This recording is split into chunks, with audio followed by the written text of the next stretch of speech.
Year 2049 में सब अर्थ को छोड़कर किसी दूसरे प्लैनेट में जा रहे होते हैं क्योंकि अर्थ का एनवायरनमेंट कुछ ठीक नहीं होता, पर ऑगस्टिन अर्थ पर ही रहना चाहता था। ऑगस्टिन की तबीयत ठीक ना होने की वजह से वो खुद ही अपना ट्रीटमेंट कर रहा होता है। वो अपने पुराने दिन याद कर रहा होता है जहां वो एक सेमिनार में बताता है कि उसने एक नए प्लैनेट K23 की खोज की है जहां इंसान जाकर रह सकते हैं। सेमिनार में उसे जीन मिलती है जिससे उसकी काफ़ी बात होती है। तभी ऑगस्टिन की नींद खुल जाती है। उसे पता चलता है कि ईथर नाम का एक स्पेसशिप अभी भी मिशन के लिए एक्टिव है। अब वो उनके बारे में और इन्फॉर्मेशन लेता है। ईथर के साइंटिस्ट भी अर्थ से कांटेक्ट करने का ट्राई कर रहे थे, पर उन्हें कहीं से भी सिग्नल्स नहीं मिल रहे थे। ऑगस्टिन काम कर रहा होता है जब उसे फायर अलार्म सुनाई देता है।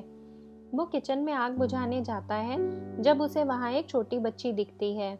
वो उस बच्ची के रह जाने की इन्फॉर्मेशन देना चाहता था, पर सिग्नल्स नहीं मिलते। ऑगस्टिन उससे बात करने की काफ़ी कोशिश करता है, पर वो उसे कुछ भी जवाब नहीं देती। वो ड्राइंग बनाकर ऑगस्टिन को अपना नाम आयरिस बताती है। ऑगस्टिन ईथर से कांटेक्ट करने की काफ़ी कोशिश करता है, पर बात नहीं हो पाती। वो एंटेना की पोजीशन भी चेंज करता है, पर सिग्नल्स काफ़ी वीक होते हैं। नॉर्थ की तरफ एक एंटेना और है जिसके ज़रिए वो ईथर से कांटेक्ट कर सकता है। वो आयरिस के साथ नॉर्थ जाने के लिए निकलता है। ऑटो पायलट ऑफ होने की वजह से ईथर अपना रास्ता भटक जाता है। माया अर्थ तक पहुंचने के मैचिंग रूट्स निकालती है, पर वो लोग उसके लिए श्योर नहीं होते। ऑगस्टिन को रास्ते में एक केबिन दिखता है जहां वो रात को रुकते हैं। रात को अचानक उनके केबिन में काफ़ी पानी आ जाता है। ऑगस्टिन आयरिस और अपने आप को तो बचा लेता है, पर काफ़ी कोशिश के बाद भी वो अपनी बाइक और मेडिसिन बैग नहीं बचा पाता। वो लोग अब पैदल चलना शुरू करते हैं। काफ़ी मुश्किलों के बाद वो लोग एंटेना के पास तक पहुंच जाते हैं। ऑगस्टिन का कांटेक्ट ईथर से हो जाता है। सली उससे बात करती है, लेकिन वीक सिग्नल्स की वजह से बात ठीक से नहीं हो पाती। अचानक उनके स्पेसशिप पर कुछ रॉक्स गिरने लगती हैं, जिसकी वजह से स्पेसशिप काफ़ी डैमेज हो जाती है। उनके कम्युनिकेशंस बिल्कुल टूट जाते हैं, जो कि अब बाहर जाकर ही ठीक हो पाएंगे। सली, माया और एडिवोले स्पेसशिप से बाहर जाते हैं। वो लोग सब कुछ ठीक कर ही रहे होते हैं कि कुछ रॉक्स फिर से उनके स्पेसशिप से टकराने लगती हैं।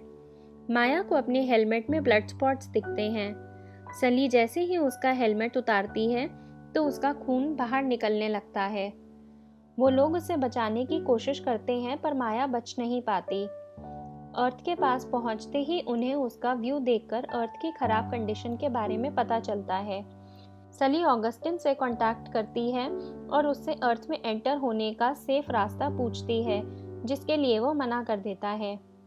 ऑगस्टिन उन्हें सजेस्ट करता है कि वो वापस K23 प्लैनेट पर चले जाएं, पर मिचेल इसके लिए मना कर देता है।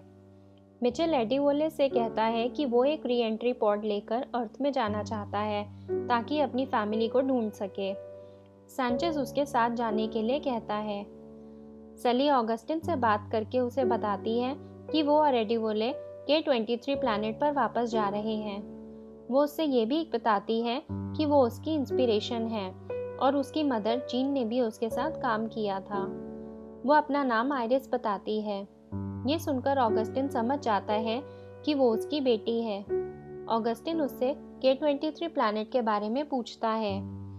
ऑगस्टिन जिस छोटी बच्ची को अपने साथ समझ रहा होता है, वो असलियत में उसकी इमेजिनेशन होती है।